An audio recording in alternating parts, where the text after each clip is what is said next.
আজ আমার পুকুরে পানি ভরা হচ্ছে। জানেন এই পানিটা আমি কোথা থেকে দিচ্ছি? এই যে এই ছোট্ট সাবমার্সিবলটা থেকে। তবে আপনারা যারা নদী, খাল, বিল কিংবা অন্য কোনো পুকুর থেকে পানি নেবেন ভাবছেন, সেক্ষেত্রে আপনারা অবশ্যই অবশ্যই অবশ্যই এই 3টি বিষয়ে যাচাই বাছাই পরীক্ষা করে নেবেন। প্রথমে দেখবেন পানির রং ঠিক আছে কিনা। যদি পানির রং কালচে কিংবা ঘোলাটে হয়, তবে সেই পানি কখনোই পুকুরে দিবেন না। দিলে আপনার মাছ ও পোনা একটাও বাঁচবে না। দ্বিতীয়ত, পানিতে দুর্গন্ধ হলে বা দুর্গন্ধযুক্ত পানি দেওয়া যাবে না। পুকুরে পানি দেওয়ার আগে ভালোভাবে পানিটা শুকিয়ে দেখুন। যদি পানি থেকে দুর্গন্ধ আসে তবে সে পানি দেওয়া বন্ধ করে দিন, নয়তো ক্ষতি নিশ্চিত। তৃতীয়ত, পুকুরে পানি ভরার পরে প্রয়োজনে আবারও চুন ব্যবহার করুন।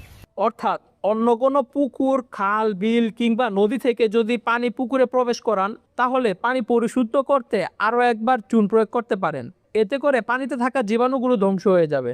একটি কথা অবশ্যই মনে রাখবেন, মাছ চাষের সবচেয়ে গুরুত্বপূর্ণ কাজই হচ্ছে পানি বিশুদ্ধ রাখা ও পানির ভারসাম্য ঠিক রাখা। বিশুদ্ধ ও ভালো পানি মানে ফাইটোপ্লাঙ্কটন ও জুপ্লাঙ্কটন।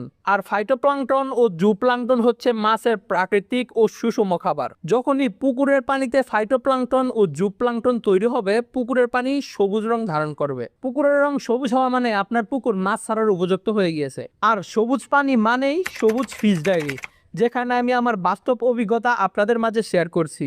ভিডিওটি ভালো লাগলে লাইক, কমেন্ট করে পাশে থাকবেন। আল্লাহ হাফেজ।